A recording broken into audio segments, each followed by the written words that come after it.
too. But they started during the pandemic, and they were So it's kind of when we started. I was telling him. All right, so let's do a test here. Hello, test 1 2 3 test. You just like say something. check 1 2 check. Hello, check. There you go. Should we angle this one here and this one a little bit here? So we am I invisible now, or maybe lean in a little more? Yeah, okay. That's good right there. That should be good. Sounds good. So, all right.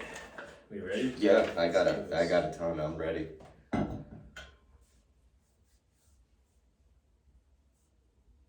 All right, guys, PJ and EMAC, we're here. We're back. Today is Thursday, February 24th, 2022. This is episode 85 going in the books. 85, what do you got? 85.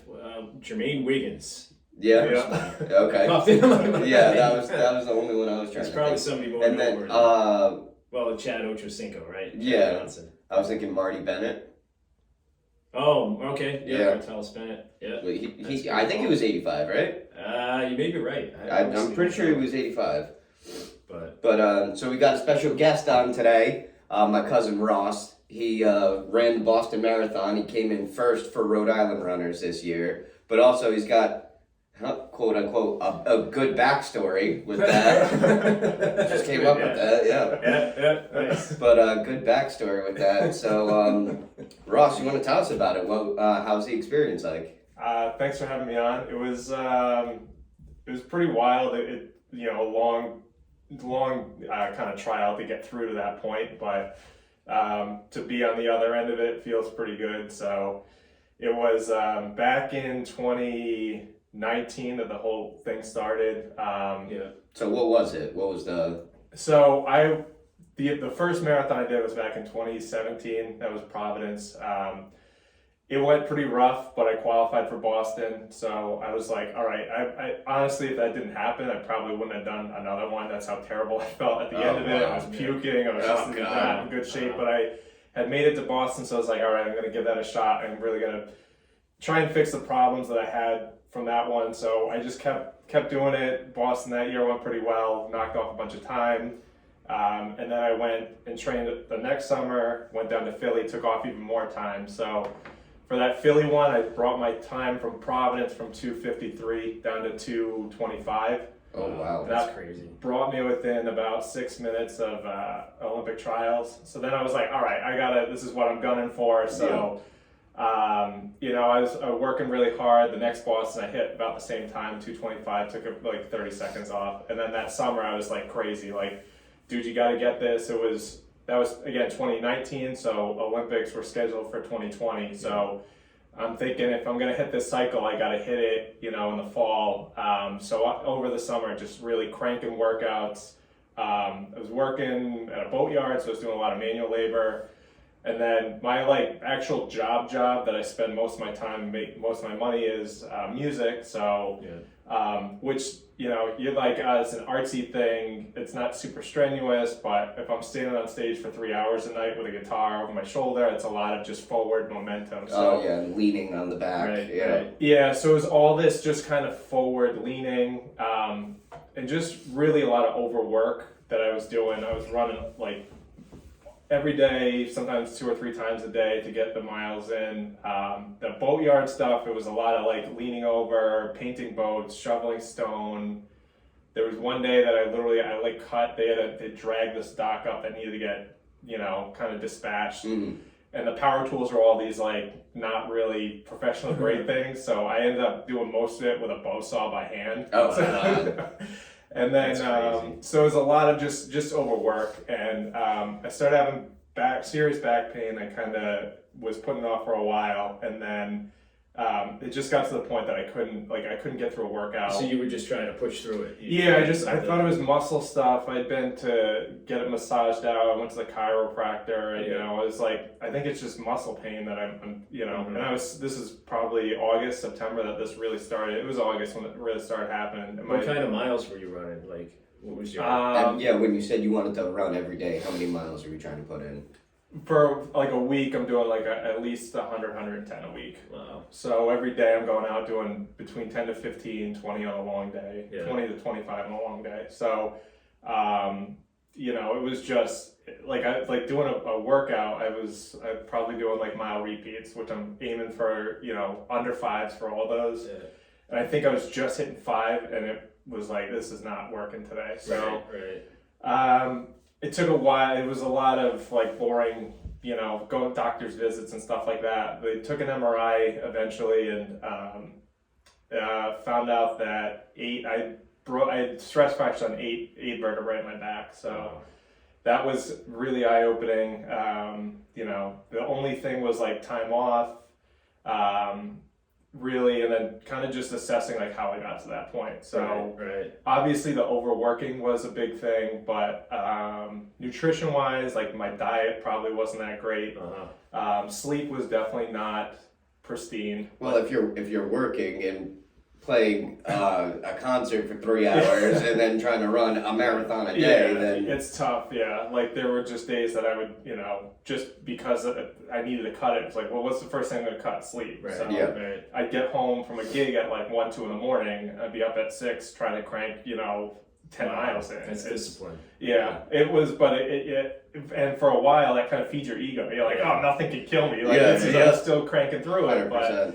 but it just got to literally the breaking point where it's like, you can't hang anymore. So, so it just took a lot of rest, time off, assessing the diet. Again, the big thing was like, I had stress fractures in the past, and I think a lot of that was associated with vitamin D, because around here, especially in the wintertime, it's tough to make sure you're getting all that sunlight. Absolutely. So I was always very conscious about that. But when this injury happened, it was in the summer where I'm outside shirtless running for 2 hours a day. So I was like, I don't think it's a vitamin D.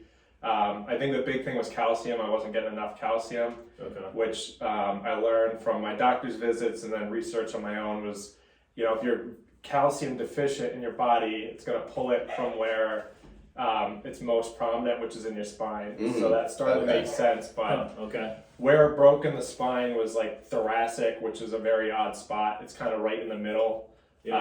So again, that was a lot of that leaning forward stuff, and I think it kind of just caught up at a certain point. So. Like you said, you hit a breaking point. Straw, right? And there was, it took time after to kind of go back and go, I don't know how this didn't happen sooner, or like, not really surprised now that it happened, but. So you feel like now you're in a much better place? Yeah, it took, honestly, physically, my dad really helped me to get through all this. He's an orthopedic, so he had been like, this is going to take at least a year. And again, my mentality was like, dude, I'm going to be back in like 2 months. Bone break is 2 months. I've broken plenty of bones before I know this. And the spine's tough because you can't stop the movement. Like a leg, you can wrap up. The spine, getting out of bed is movement in the spine, so it's tough. So sleeping is movement. Right. You roll over. So I would sleep with like a gravity blanket on my chest to try and keep from because I tend to like curl up. Who doesn't? Yeah. And that kind of, I don't even know if it really helped a lot, but I think it just kind of helped to just keep it still through the night. I don't want to be like over dramatic, but this had to be like being like in prison kind of. It was, right? And like I don't want to, get the sob story going, but it was really tough just because it was running is as big a part of your life. There's a psychological element there too. It was that, and then definitely when the pandemic hit, my other outlet was music, and that got taken away. Everything got shut down. So it's just like I just remember sitting like laying in bed, and by this point I've quit jobs, I've pursued these 2 things, and I'm just going like, it's all kind of getting taken away, and some of it is my fault, but part of it is it was just like not fair. I worked too hard. I wanted it too bad. Absolutely. So that was 2020. It was tough for everyone, but it was really, I think, psychologically pretty tough to come over that. But it helped to kind of push me when I was finally ready to come back. Was there a time where you thought about just maybe this is it? For sure. Because I went to one doctor. He said. And this is when my dad kind of really came, in my corner. But he was like, "Yeah, you should just stop doing this." And I was like, My dad was like, well, you know he's going to try and do it again, so what's your advice? And he was like, you know, I wanted to play for the Yankees when I was young, but it didn't work out. So I became a doctor instead. You should try something else. And I was just like, by that point I was kind of defeated. My dad just got real pissed. Yeah. And which was, you know, it was mainly the Yankee fan. But I think he was like, I had always been like, no, I'm going to come back, I'm going to do this. And he just for my health and safety, I think very concerned about it. And even though this guy was kind of saying, yeah, you should quit, I think he was pissed at the way he did it and kind of like, well, that should be his decision, not yours. So, yeah. But there was a time, I was like, I might have to stop. When I was starting to train for Boston, every time I'd look at the calendar and try and put something on the schedule as far as like, all right, we should get a half marathon in before, just so we're ready and we know what kind of shape we're in. Something else, I mean, we're all getting old, so my hip would start acting up, my Achilles have been really tight, so when I finally just hit the point, I was like, all right, my Achilles is pretty swollen, I'm getting a lot of tightness and soreness from that.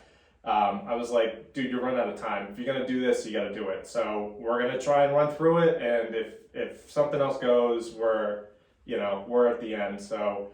Luckily, that kind of worked itself out. Again, massage, yoga, stretching really played a pretty important role in that. But if something had happened there, and if something, again, happens like now, like if I get one more serious injury, this is kind of the end of the line. Yeah. So I really, as hard as I am training, I try as best I can to listen to my body and take, good care of it. Yeah. So when you weren't allowed to run anymore, what did you use to compensate for it? Like, what did you use to take up your time to get your exercise in? Did you do like swimming, like something light on the... I was trying, so I was dancing around a lot of stuff, swimming, but then you kind of get this back and forth with people telling you should do this and you shouldn't do that. So swimming I thought was good because it's low impact. Yeah. But it can be a lot of wear on your shoulders, and when I'm trying to correct my posture to pull my shoulders back, if I'm doing crawl or whatever and I'm constantly going like this, my spine is twisting, it's like then maybe it's not really helping. Yeah. So elliptical, a lot of elliptical, which is boring. I mean, the treadmill's rough, but the elliptical is like a killer. I had to go to PT for a long time. There was time that I just stopped working out altogether, which again, that's tough because then I'm just sitting around like, all right, I'm gonna have a couple beers now. You gotta fight like that temptation. So a lot of just yoga and stretching I was trying to do. PT was pretty important. I went right down to Right Choice over here in Coventry. They helped me out a lot. So. And then eventually, because even actually the bike too, I was like, should I do the bike? But you're still kind of in that hunched over position. Yeah. So it was all just trying to make sure that, I'm straightening up posture, which I'm already doing a terrible job here. But, and then my biggest thing was like, just trying to, if doing the elliptical is prolonging being able to come back to running, then just stop altogether. So there was bouts that I just stopped for a month or two. Okay. And then finally, very slowly started to build miles back in. There you go. So how many marathons have you done, completed? Not just like actual marathons, but how many times have you completed a 26.2, start to finish? So this was the third time I've done Boston, and then I've done Providence, Clarence tomorrow, which is up in New Hampshire, and then Philly I did once. So 6 official marathons. I've done the distance maybe 2 or 3 times on top of that. When I'm doing training, I don't usually hit... You don't go the full marathon. Yeah, the only other time I've hit it was not in a consecutive span, but I used to do... with Northeastern and then Harpoon after when I worked for them, there used to be this race called Reach the Beach, where you go up to New Hampshire or Massachusetts, you get a group of 12 people, and you do a 200-mile relay race. Oh, so wow. You run 6 to 10 miles, pass it off to somebody else, go sleep in a van for a little bit, meet them down the road 50 or 60 miles, pick it up again. You'd go 24 hours. So with Harpoon, we were always shorthanded, so you're supposed to have like 12 unless you're. So when you have 8 or 10, you're Yeah, like, all I right, was just I'll like, pick up yeah. the slack. I got this. Yeah. So the first year we did it, I had never run a half, and I did back-to-back legs that equaled a half. Oh wow. And then I got my ass absolutely kicked. I was like feeling like trash, and then I was like, I And still it's had. harpoon, so when you got to the beach, Yeah. you're probably like, who wants a beer? Well, that was the first leg too, and so I still had 2 others after that. And I was just like, I don't even know if I'm gonna get out of this van right now. Yeah, like, yeah. But we just muscled through it. Me and one or 2 other people just cranked up. So we did like, I think 28 miles each or something on Oh that. wow. So Damn. That's pretty cool. Reach the beach. I never heard of yeah, that. yeah, it's a good one. Yeah. So, and when you know, it's just amazing to me when you talk about these times that you've run. I mean, Oh, you know, so yeah, if I it's may. crazy. You did that one in 2 hours, 29 minutes, 21 seconds, and I'm pretty sure, according to your interview on the news, you were upset with that time. Yeah. Is that correct? Yeah, I mean, And that was your first one. That was the first one back. Yeah, Yeah. so I love that you brought that up and your sisters brought it up. Yeah. I was like, oh yeah, way to make that, me so. feel like worse than I already do. That was kind of honestly like just the initial feeling when I crossed the finish line. I was like, you know, you didn't. But I remember kind of really because you can see my splits there too, where I'm pretty consistent in the beginning. And I think the thing that just happened was I just, you know, didn't have enough training time to get that endurance up. Yeah. But I mean, it took again like time to kind of go back and reflect and go. That's still, I mean, if I had gone slower than my slowest marathon, I probably again wouldn't be motivated to keep training. I'd probably been like, all right, you know, you got back out there, just Right. you can't hang anymore. So Olympic trials that's still a goal. they bumped the time down a minute, so now it's we used to be 2:19, it's 2:18. Okay.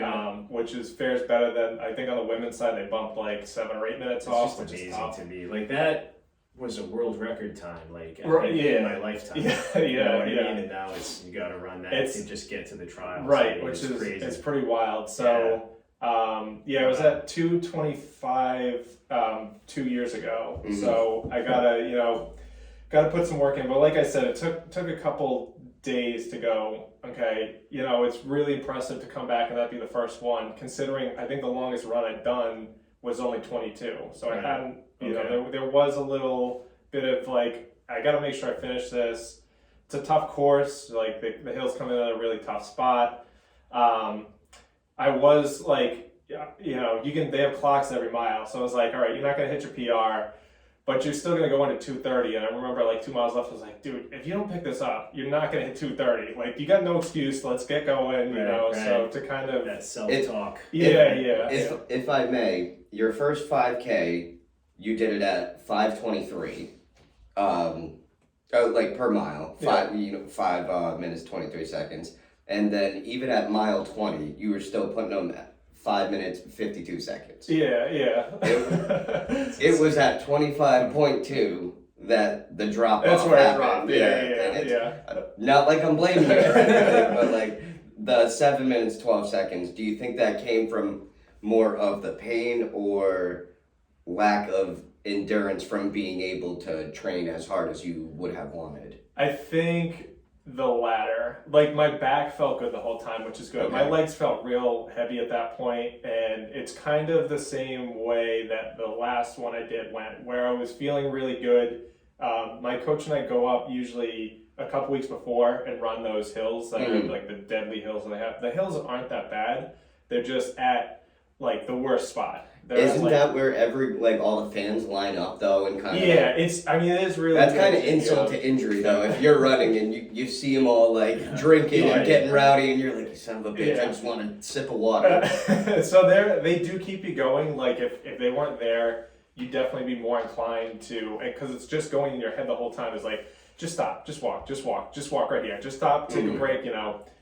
So prior to that point this year, we really had a good pack of guys that were working together. Like nobody knew each other, or we weren't even really talking. It was occasionally somebody like, "That's it, boys. All right, keep this up, boys. Like we're doing pretty good. We're moving around." So someone take the lead for a little bit, then we bounce back. And there was one point that I just blinked and I was in front. I was like, "Oh God, like I don't know what's going on, but whatever." Like we're helping each other out. And then as the hills hit, it went from a pack to just pretty much like a thinned line. out, It yeah. was just like every man for himself. Like, Yeah. so the hills, I gotta. So you kept each other together until the last leg, basically. And then it was just like, all right, see you at the finish. Like, Yeah. We'll kind of make. Thanks our for way hanging there. out. Yeah. So I think it was just I needed to probably spend a little more time doing longer runs. Definitely a little more hill work. I do a lot of running on the bike path down in Wakefield, which is good because it's clear and it's easy. Mhm. But there was like, I think a month or a month and a half before that my coach was like,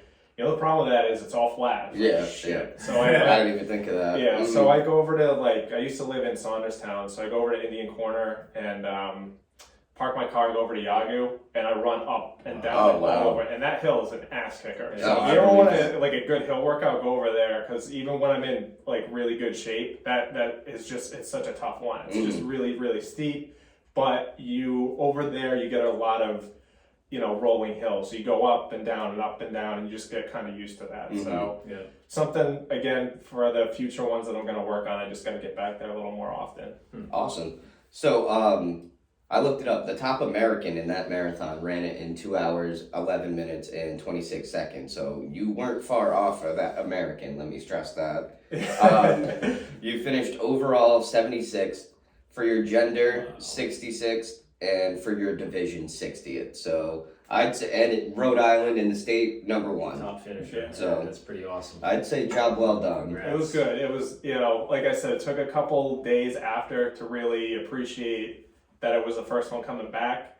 It did make me reflect on previous times and go just never discount how hard I worked at that 225 or that for that 225. I think I was 49th or something like that. So I mean, you've gotten to a level that very few people Right, on yeah. the face of the earth ever get to. yeah, and it's That's- tough. It is tough to go Yeah. back and go you were in good shape. Appreciate that, Right. and we're gonna try and get back there again. But it's And you got to think 225. Okay, that's 4 minutes off, but you were 2 years younger and 8 broken bones earlier. So yeah. What in other words, what's the peak age? Is there any science behind what age They you peak usually as far as a marathoner? Yeah, they usually say 27 to 33. Okay. So I'm still You're in the window. in there. It just sucks that I lost 2 years Yeah. out of that, the out prime. of that Mhm. really 6. But there's still guys that they compete, in their mid to late 30s that are Yeah. still doing pretty good. I've come to terms with the fact that I'm not going to be one of those guys that does it forever. I'll run forever, but I just I'm too competitive with it. Yeah. I drive And if- myself nuts. If you're not doing the best, like Brady, if Yeah, you're not on top, then And I've had at this point so many bone issues and stress fractures. This has been the biggest one, but I've had stress fractures in my feet, my leg.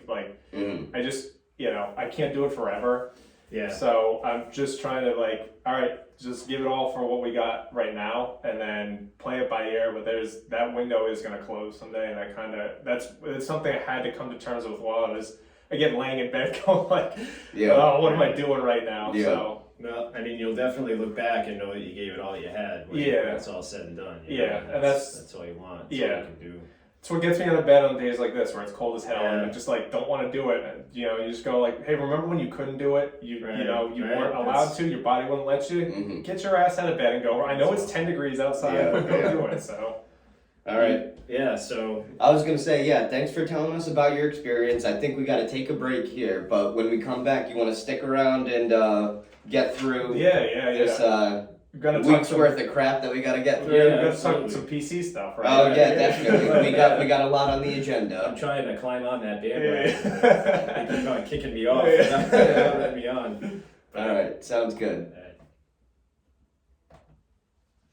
All right. Yeah, did you watch that game last night? I didn't, but I saw the. I saw the highlights. Yeah, but yeah. Score. This team, man, they know how to win. Yeah. I mean, They it's are pretty legit. cool.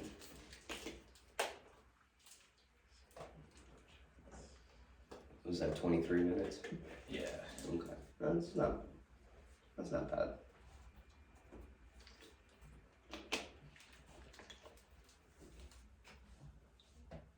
Did you already run today? Yeah.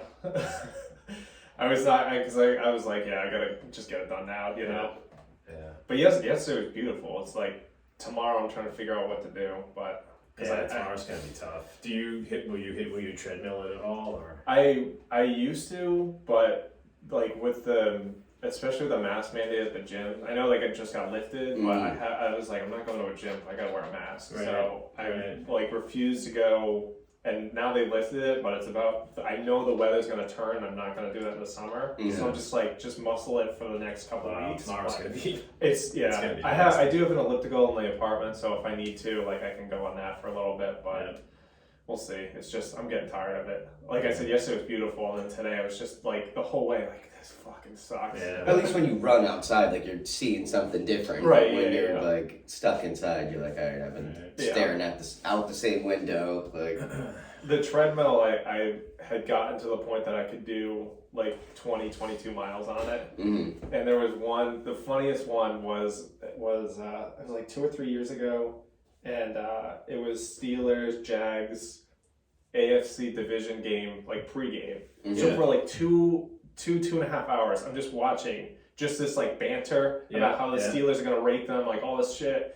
And then like I watched the game later, and that was when the Jags just blew them out. Yeah. And I was just like, that was the most nonsensical shit I just watched. For Yeah. 2 hours. I was like, I can't get that time ever back in my life. Yeah. Like, you're completely wrong about everything. I could have watched something completely better. Like yeah. Could have watched the Lord of the Rings movie at that point. That was the year Gilmore made that block, right? On Bortles. Yeah. The Pats were down like 14 and a half. Right, yeah. Okay. So I went to that game. You went to that game? To that one. Oh, that's But awesome. The other one was just like, again, just on the treadmill, just forever being like, Roethlisberger's going to do it. Like, oh my God. All right. So I got a segment that is for 2-22-22. We can either do best duos or best number 2 or best 22 athlete. Throw it around. I was gonna say we'll leave that. I know it's time sensitive because. And then with the natives, do you want it like I want to transition something? You want to do that like at the very end? Just kind of like tell us. Oh yeah. Oh, definitely. Yeah, definitely. Yeah, plug your band, obviously. Maybe we can go out with that at the end. Finish talking about the band. Yeah, that's fine. Yeah. That's great. I appreciate that. Yeah, I don't know. 6 people that listen will. I got. We'll take we'll take a picture and I'll put it up on my Instagram too, and I'll link it to the Spotify or whatever. Yeah. Awesome. Awesome. Yeah, I don't know. I got Bruins. I got NBA, MLB.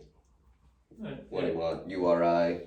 Dan Hurley. Oh, don't look at that. That's I don't know if you saw that. I have the same stuff written down Did you about see that. So. Did you see? What's that? The URI? No. No, okay. I looked at this morning, which is why it was like, I'm like... Lamar Odom? Yeah, you saw that? Okay, absolutely. I want it to. No, me too. That's literally what I said. I was like, I wrote PJ, like they need a new coach. Yeah. All right, we ready? Yep. Okay, here we go.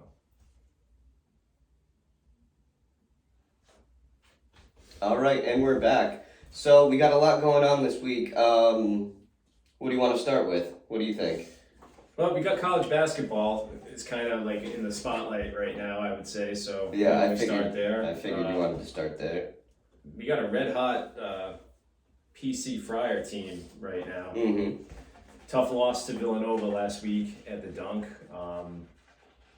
A gutty performance I felt like by PC. I didn't feel like they weren't making their shots really. It seemed like one of those games, but they just battled through. They were within a possession pretty much for the last, going into the final couple of minutes, and then it kind of got away from them. But and then they followed that up with wins over, who was it? Butler. I think they were at Butler, right? Yeah. And then last night's thriller over Xavier, triple overtime. I didn't see the game, but I don't know if either. I heard it was like back-to-back like threes from Bynum, and he was just like making it rain. I'm pretty sure I saw a meme that said, "This one's from Pawtucket." Like that's how far away he was. That's awesome. Who's the other guard? Al, the kid that transferred from Indiana. He impresses me a lot, and Watson's a monster. Yeah. So they were ranked 11 in that game. Yeah. So obviously going up, they're 23-3 now. Yeah, you would think. you know, I don't know what the rest of the teams in the top 10 have done, but, you know, they got Nova this weekend, I think, right? Well, they're playing Creighton Saturday. Yeah, and then Villanova's probably next week, like I think Tuesday or Wednesday. Yeah. And that'll finish out the regular season for them. That's at Villanova, though, right? Yeah. So that's gonna be even tougher. They're mad though because they lost that game. So yeah, absolutely. So you know, I mean, Villanova's, you know, not ridiculously talented like they normally are. I mean, I feel like they've got, you know, some talent. The guard, the kid, his name. So who's making all those shots at the end? Yeah, you know, I think he was injured during the tournament, so he missed the tournament last year, I think. But they just PC just they got that cohesion, you know, and they're very experienced, which is not a very common thing in college basketball these days with the way things are. So there's an opportunity for this team to go pretty deep in March. I mean, and it could be a fun ride. Yeah, you know? they win a lot of close games too, which has been huge. Like we used to go to the games all the time, and I just remember just like classic PC, they'd be right in it until like 3 minutes and then just fall apart. And then once they get down by a possession or two, you see them crumble. But that's what I was saying. The team chemistry is there. It's kind of like the opposite of the Celtics now. Like how many 1-point games have the Celtics lost? Right, it's like they can't pull it together. But this team, they're finishers. Because even that game last week that they came back, was it Butler that they played? They were down big, by like 19 or something. They came on back the road. Yeah. So that, I mean, they're fun to watch. They never are out of it. So true.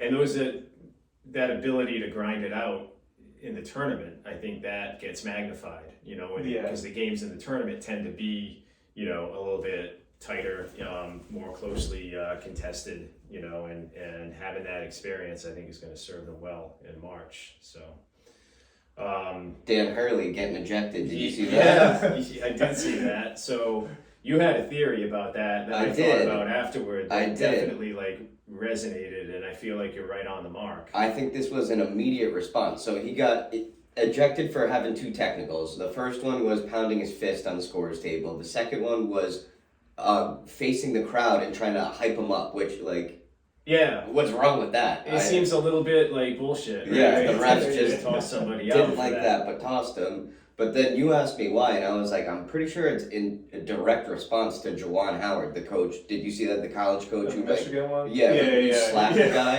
and then there was the end of the game, but they're like, all right, just suspend him for the rest of the season. So I'm pretty sure the NCAA probably hit up all the refs and was like, all right, zero tolerance on this one. Yeah. Call it. I love Hurley too. I mean, his freaking shirt was all on top. He's an absolute maniac. You know? But I mean, and he knows his basketball. But this gets me back to a little bit something that PC has going for them too right now is that something that you very rarely see, and either PC or URI, is they have a good coach who isn't like looking for the next bus ticket out of Providence. Yeah. You know? Like he's home. This is his home. He wants to stay there.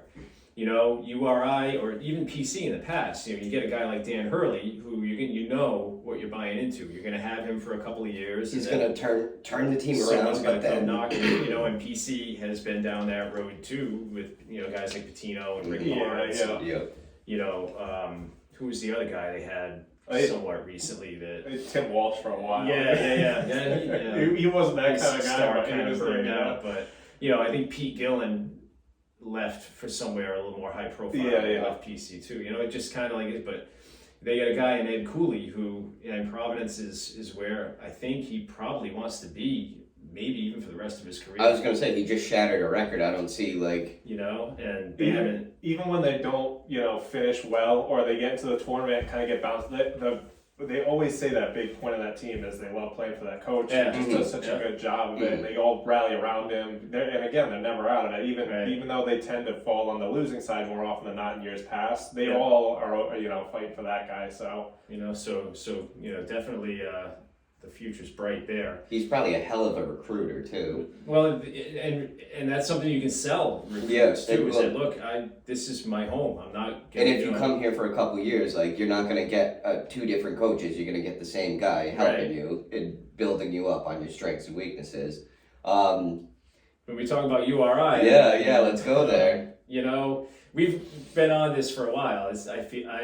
Well, you've been saying that it's time for a change. You've been saying they need a coaching change. Yeah. I've been talking about this guy forever. I was a big David Cox supporter. Should be very careful with that. Yeah, I was gonna say, yeah. We're gonna put the David in front of that. You know, Coach Cox is, I was a big supporter. I feel like you got to give the guy a chance. He does a lot of things well, but it's clear that there's something wrong down there. They're 13-13 now. The chance of playing any kind of postseason basketball is really, Gone. very dim right now. Yeah. Maybe the NIT if they get hot here, but I just don't see it happening. The URI women's team, on the other hand, I'll have to just a brief mention of that. Oh yeah, how they doing? School record 22nd win. Oh wow, last night. Awesome. So they're actually have a chance to do some damage. So and I kind of feel a little bit bad that I haven't been able to make it down there to see a game. Yeah. But doing some good things. But I think it's time. And my immediate kind of feeling was that Todd Bozeman would be the guy. He's an assistant down there, URI grad, coached formerly at Cal back in the 90s when Jason Kidd was there. Guy's been around for a long time and was brought in as an assistant. This is his first year back at URI as an assistant coach to David Cox, and my feeling was that maybe he was brought in to be like kind of if it goes sideways, which it looks like it is, he would be the guy to come in. But it seems like we have a new name that is I was gonna somebody say else that wants to throw their name into the mix, and I don't hate it. On Entertainment Tonight, Awesome. Lamar Odom. They asked him what his next move, like what he wants to do, and he said he wants to be the coach of URI basketball. He said with his knowledge of basketball and his training regimen from Miami, that he could turn the program around and make it a winning program. Which, if any like high-statured profile basketball player like that wants to come to your school, I don't see why you don't jump on it right away. But B, it's Lamar freaking Odom. Talk about a deal with the devil, man. But and as much who wouldn't want to play for Lamar Odom? It would be. I say this with love. It would be the most URI thing ever. Definitely. It would be to hire Lamar Odom as I'm game. as a I'm coach. game. I'm in. He's never coached anything, I don't think. Right? I mean, I don't know what he's been doing. He was here for a year, and It was a bad joke. I'm just gonna keep it to myself. Clearly there were some violations that occurred back in that era. It would just be, I can't picture it. I can't. First of all, openly campaigning for a job that isn't available is a little bit problematic, I think. Well, I think if he still has ties with the school, which he probably does, and seeing that they're 13-13, he probably has an inclination like, okay, if I just state my piece and say that it's an opportunity I would be looking for, I think he's kind of set the wheels in motion already. Yeah, I don't know. I mean, do you think this is let's just take a step back. Yep. And look at this. Is this something that is legit, doable, that could happen? I do, because you just said they got that new sketchy funder. The donation. What did he? How much did he donate? The Russian guy. I don't think it was disclosed amount, but it was millions of dollars, right? That's enough to cover a coach's salary, I would say. You would think. And then not only that, but then the recruits come to you. You don't even have to recruit them. Huh. Guys are going to be like, oh, that's Odom, right? The school I want to go to. But what kind of a program would he run? And clearly he would be here, right? If he had success, he's gone. Oh, yeah, Next definitely. year now, type of thing. But imagine Lamar Odom would be a state employee. Oh my God. The highest paid state employee. I feel like it's a way for them to get asses in the seats too. I think that's 100%. You would exactly. sell out at least the first couple games, And depending on how they do. Right. Think about how many girls would even go to the game just because they're like, yeah, I saw him on that show. Yeah. Like, And especially, URI is very conscious of what's going on at PC too. Yeah. So Yeah. they see the success going on there, and they feel like they got to do something to make a splash. Yeah. But I got this. I'm calling this right now. If they did hire him, mhm. his first season, he would not show up for at least one game. That's fair. It's fucking guaranteed. That's a fair Yeah. prediction. All right, I like At least that. one game where he would just completely not show up for the game Okay. and have somebody else coach it. All right, we down to transition out of college hoops and go to we'll do football off season real quick. Yeah. Okay. Yeah, sounds good.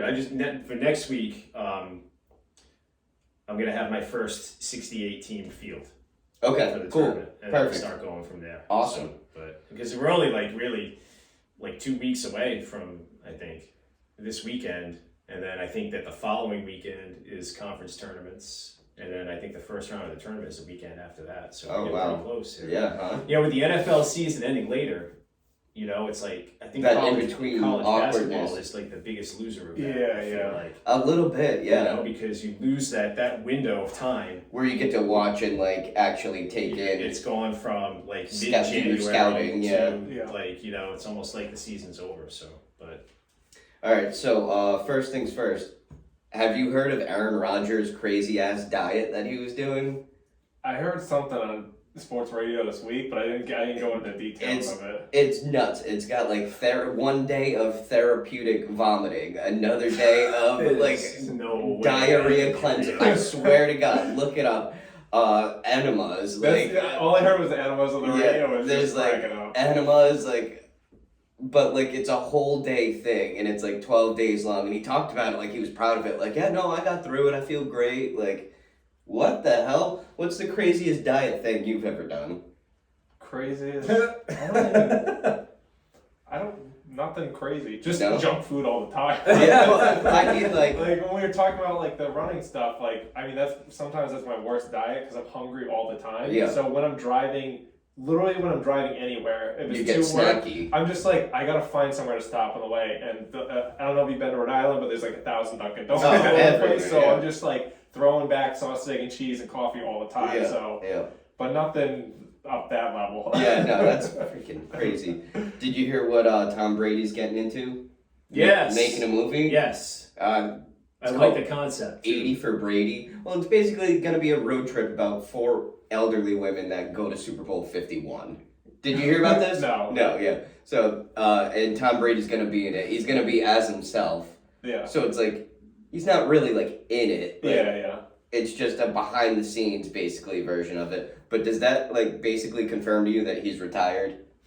No. No, you don't think so? Not You think yet. he's going to make the movie and then still possibly go out and I play? would not rule it out that he Yeah. suits up Okay. for the San Francisco 49ers. Yeah, that's I've been saying that. I've been saying that. Did you know what the name of his production studio is? Did you see that? It's 199 Productions. Oh, I like that. Yeah. He's still bitter, isn't he? Yeah. Hey, Yeah. whatever fuel Motivates you, yeah. takes to You're right. Keep the fire burning. I heard Juju Smith-Schuster is possibly like the top candidate to sign in New England. Like if he leaves Pittsburgh, he's going to New England. Okay. And Interesting. also, the Patriots do not want to seem to make a deal with J.C. Jackson, so we're gonna have to figure something out. Yeah, I kind of figured that. Yeah, I mean, they he's never- gonna want to get paid, and it's not gonna happen here. It's like, all right, if you want to get paid, look who we let walk and leave and go to Tampa Bay. You think we're not? You think we're gonna pay you? Yeah. Like, I don't care how good you are. Do you think they tag him and trade him, or just let him go? You Or could tag him and trade him, they haven't but done it yet. But they haven't. They're not gonna just let him walk. Yeah. I mean, It would be the smartest option to tag him and trade him, and I agree 100%. But yeah, they haven't made a move, and he's getting pretty bitter about it, saying like, "Oh, okay, they showed me their intentions already." right. Well, I mean, we'll see how it plays out. I mean, these things are always posturing and negotiating, and what's real and what's a negotiating tactic. It's tough. True. Tough to tell. So. Especially with Belichick. Right. All right, let's try to cruise through these. I know we got a lot. Bruins, 4th in the East. They beat the Avalanche Monday 5-1, and they play the Kraken tonight at 10. I know Brad Marchand missed practice for family affairs or family matters, something like that. He's supposed to be back today. We'll see. Hopefully, it's just 6-game suspension is over, and the Bruins went 3-2-1 in that suspension. So I mean, not terrible. I mean, but he's hopefully he figures out that he's more valuable. I know he's got to play with an edge, but he's more valuable on the ice than off, type of thing. So, but we'll see. It's got to be getting late. I mean, I think they're like holding on to that last playoff spot right now as we speak. So, hopefully they can finish strong. Well, they're 4th in the East. I don't think they're. Are they really holding on to the last? So. They're skating for 8 right now. I'm pretty sure. Ooh. Yeah. All right, NBA. Ben Simmons is. I don't know if you heard about the trade. Yeah. So he's in Brooklyn now. Yeah. James Harden to Philly. Well, he's going to be out tonight. They play the Celtics.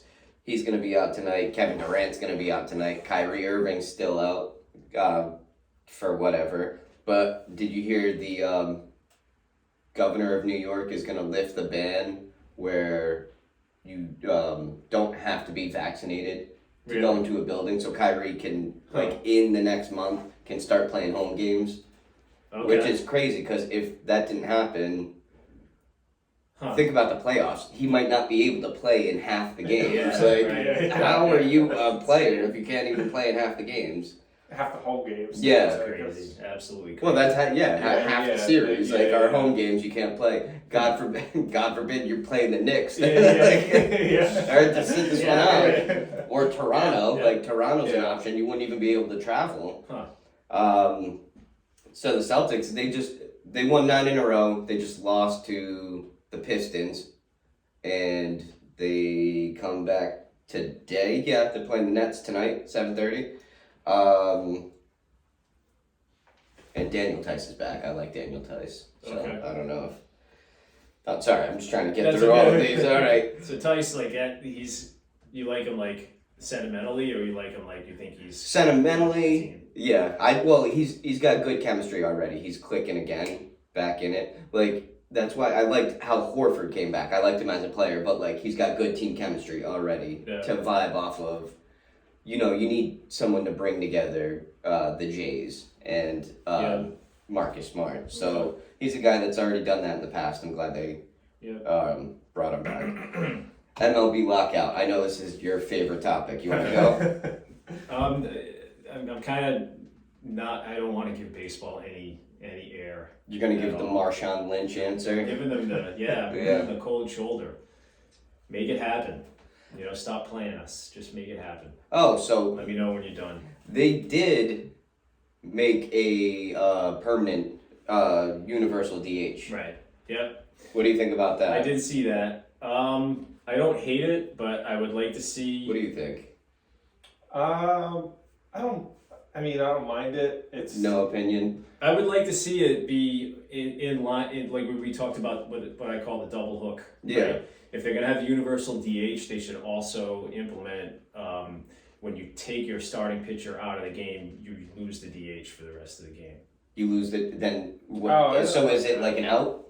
No, you would have to. So say, or pinch and this is to encourage not using an opener, to encourage having the starting pitcher go deeper into the game, because I feel like baseball is a lot more interesting when the starting pitcher pitches deep into the game. So what would happen is, say for example, the Red Sox back in the day, if David Ortiz was your DH, right, and he's batting third in the lineup, you take whoever the starting pitcher is out of the game, right? Now you Ortiz either has to leave the game or he has to go play first base. And then whoever is at first base, say it was Kevin Millar, right?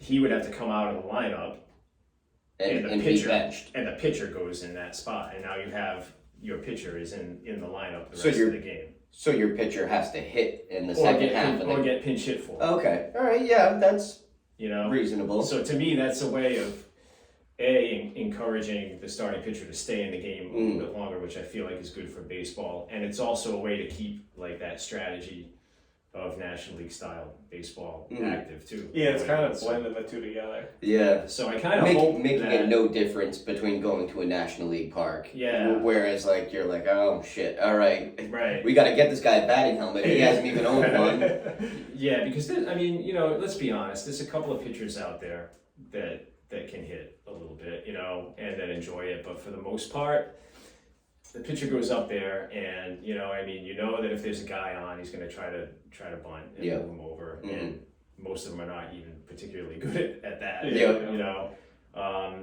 and other than that, it's almost an automatic out.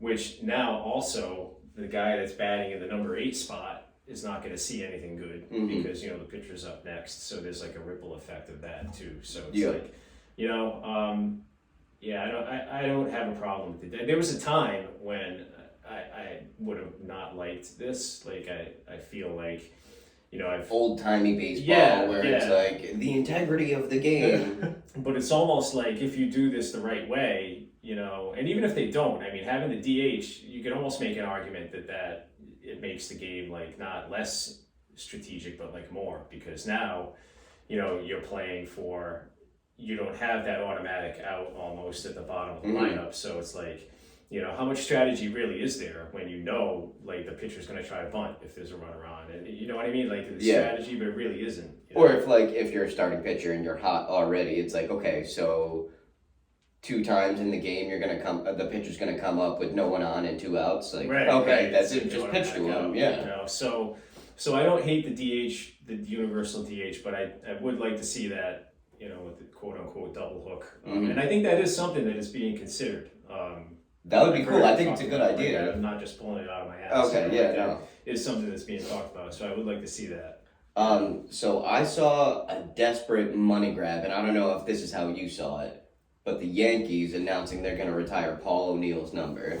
Yeah, I saw that. I think that was just to sell tickets to a game that might not even happen. Basically, you know what I mean? Like, everyone's like, that's the thing that everyone's talking Paul O'Neill, like, oh, we got to go to the game, we'll get down there for that. Okay, well, that season's not even, like, official now. I have a big problem with all of these, like, emails that I'm getting from the Red Sox trying to sell tickets now, you know? Like, to me, that's kind of bullshit, but... Do you think they're going to try to pull something like that, like retire someone's number? I don't know. I mean, their stated, like, position on retiring numbers, and they made an exception for David Ortiz, but I think that it's a couple years, right? He's got to be a right? Hall of Famer. Oh, okay, yeah. He's got to be a Hall of Famer and played the bulk of their career with the Red Sox. Yeah, you know? that's I fair. think that's kind of like they've stated that, but the Yankees especially, I mean, yeah, when you look at Paul now O'Neill, Ortiz is a Hall of Famer, but like I think we all knew he was going to be a shoo-in. You know, man, Paul O'Neill. That's what I'm saying. Like, is that not like the biggest money grab you've ever seen? Nice player.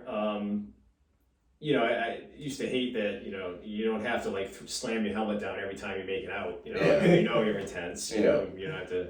But 4-time world champion though, right? It's true. You can't argue those numbers. You know, but there's a lot of other guys on those teams that. Is Posada in the Hall? I don't think so. See, I think Posada should be in the Hall. His number? I don't think so. So many retired numbers in New York. I know. Yeah, they're going to have to start doing triple digits. Yeah, or decimals. What's going to happen at some point? We're going to get fractions on the back of people. But yeah, it kind of does smell like a money grab. Definitely, but that's fun. I've thought about that too. When you retire so many numbers, when the game's been played for over 100 friggin' years. Yeah, like, where are you going to go with it? Yeah. Right? That's what it sounds like a concern with football more too, because those numbers are specific to positions. Right. Oh yeah. So if you start retiring too many at one spot, you know. It's like, all right, give this guy a dash. And there's so many more players too. Yeah, that's on the roster, right? Oh, dare I say it? They're gonna start putting emojis on the back instead. Oh man. It's not my generation. It's gonna be the next one when they have to start making decisions. It's gonna happen. Just the big fire on the back. Yeah, right. Thumbs up. Nope, the shit emoji really took the guy down on that one. Oh, that's good. like that. It's gonna happen. I'm telling you. That's my guess. You know, all bets are off, right? I mean, you never know. I can see something like that. Yeah. happening. You know, if that happens, Gronk's taking the eggplant, right? Oh my god. That's funny. Oh man, but All right. good stuff. What else we got? We're probably running out of time now, right? We're coming up on an hour. It's about. All right. Well, then I could do one more segment. So 2 days ago was February 22nd, 2022. Two, all Yeah. twos. Yeah. So do you want to do, or we could do all three. Best duos in sports, best number two in sports, the person who wore number two, or number 22. It's your pick. Two. You can do either I think or. is better. Duos you're talking about, like Jordan and Pippen. okay, Manny and Ortiz. Yeah, that was a Yeah. good. That was like the best 1-2 punch in a Yeah. lineup. I really Yeah. thought. Boy. Well, Brady, you gotta. If you Brady go, and Belichick. yeah. Yeah. If you go in the Yankee, like the. Jeter Rivera, is that what? No, I'm thinking like back like Ruth and. Oh yeah, Like the yeah, twins Ruth and- Gehrig. That's Yeah, probably But or Maris. yeah, Maris and Mantle Yeah, in the when like the late 50s, Yeah, 60s. yeah. But yeah, the Yankees have had so many good players. Yeah, yeah. and to think like they've only had like 6 championships since like the 80s. Only one in this century, right? One in 2009. Yeah, that's crazy. Shaq and Kobe. Sure, that's what I was thinking. Shaq and Kobe, I think that's- the Lakers, but yeah, that's a good Yeah. one. Oh, freaking Magic and Kareem. Yeah. Yeah. Because you got a lot of big threes, right? But Yeah, that's what I'm Yeah, saying. So it's like, two- yeah, you got to think of the like combos. a Twin Towers, like Olajuwon and what was the Twin Towers? Yeah, it was Olajuwon and Mutombo. Was it? I think it was Mutombo and Olajuwon. Huh? Pretty sure. Yeah, it might be. I think that's it. Okay. But yeah, and duos. I mean, can't really. I don't know. Baseball, you don't really see duos. Yeah, no, it's like a different animal. Right? Yeah. You know. Yeah, it's just the back-to-back hitters that Yeah. like you said. You know, and in football, even there, it's a lot of you got a couple of big threes, right? Like with the Cowboys back in the day. And I'm thinking you get like the only dynasty really was the Patriots, so it's like you got Brady Belichick there, but like I was Right. gonna say like Peyton, Reggie Wayne, like that was like a Yeah. unstoppable Yeah. duo. Too bad it didn't last longer with Brady Moss. Like, yeah. if you And have too bad nothing came out of Brady it. and yeah. Like, Gronk is kind of That's- Brady and a Gronk is a better good, one. yeah, that is a good If you one. had that Madden that year though, every time you threw it to him, just like it was like a cheat. It was Yeah, just like, that's oh, I'm awesome. down. It's 4th and 25. Chucking him Right off. there, Yeah. that was a lot of fun to watch that year until the Super Bowl. Yeah. Yes, it was. But as far as number twos, I mean Derek Jeter is Yeah. one that pops in my mind immediately. Bogarts is two. Right? Yeah. Alomar, Robbie Alomar Yeah. is really good. Kawhi Leonard, Kyrie. Kawhi, I mean, 2 MVPs, 2 different teams, and like, yeah, he did it on a Spurs team that was loaded, but like, they were on their way out. Yeah. Like, they were all old. Like, it was Tim Duncan, like Tony Park. Like, they all retired basically after that year. But then going to Toronto and doing it kind of shows that it was like a him thing. So I think he's a powerful guy that wore number 2. Do the Celtics have it? Like, is there a 2 in the rafters for the Celtics? There's so many numbers in the rafters. I couldn't tell you. I can't. I think their team of was two, so to good. be They were honest. like, oh shit, we retired 1 number. We got to keep doing it, and now we're running out. Jerry Remy was number 2 when he played for the Red Sox. Jimmy Fox was number 2, right? Was he? Yeah, I think so. Huh. Ricky Henderson was 22. I remember him wearing number 24, I thought, but... I thought he He wore played on 22 so many on the Red different Sox. I think he wore 22. Oh, probably because Manny had 24. So Was he on the team with Manny? Yeah, Yeah? pretty sure. There you I go. think so. That makes sense. Emmett Smith, Elgin Baylor. I looked these up if you couldn't tell. These are not coming off the top of my head. Yeah, I can't think of too many 22s. Kershaw. on the Red Let's Sox. say Kershaw. On the Red Sox. You know? Oh no. Like the 22 doesn't. I felt like it always got skipped over. Yeah. Like I remember 23 was always like Brian Daubach wore that for a while, and then Manny had 24. Yeah. Troy O'Leary had 25. Troy O'Leary. He was pretty good for a while there. He was, yeah. He was like Ortiz before we got Ortiz. He was like the Walmart version of Mo Vaughn. Mo Vaughn. Yeah. He was a beast. He was like the in-between guy we had between Mo Vaughn and Ortiz. God forbid those guys were on the team at the same time. Yeah. Forget it. It'd be the scariest team ever. Right. Oh, did we mention that Jeremy Giambi passing away? No. Oh, I yeah. think we mentioned that, but Red Sox were his That's right. final team, and I remember it was 03 when they signed him and David Ortiz, and Giambi was actually the DH at the start of that season, and it was like a month or so into the season when Ortiz kind of finally won the job, and Mm-hmm. they say the rest is history, Yep. But he was Jeremy Giambi was supposed to be like this kind of like on base machine, Like kind of the useless kind equivalent of player. Yeah, I was gonna say like The less of a power money- hitter than his brother, but yeah. Moneyball, player, but Okay, fun fact. So if you don't learn anything from the podcast today, at least you can take this away with you. I learned this today, that the guy who played John Henry in the movie Moneyball, you remember how he made an appearance? That was the same guy who played the older version of Smalls at the end of The Sandlot when he's calling the Dodger game. That's the same guy. I was like, wow, I did not notice that. That's fine. So if you take anything away from this episode, at least you can take that. Okay. It's like bar trivia. Yeah, right? Yeah, exactly. I don't even know the guy's name. I wish I had it, but that guy. Well, I think That about wraps it pretty up. much. So Yeah. I don't know, Ross. Thank you. Well, for, we gotta coming end on with this. Ross. You gotta write your Yeah. message and sign your name. Just write whatever. I had a friend that was a San Diego fan. This was Steve Perry. That one's mine. Just write something. I'll start with the name and write the message later. I need Sounds to, yeah, that's take a fine. minute to think Process about it. Just start with the name. We'll get you to sign it. So, and you mentioned your band, the Natics. What have you guys been up to? What's happening?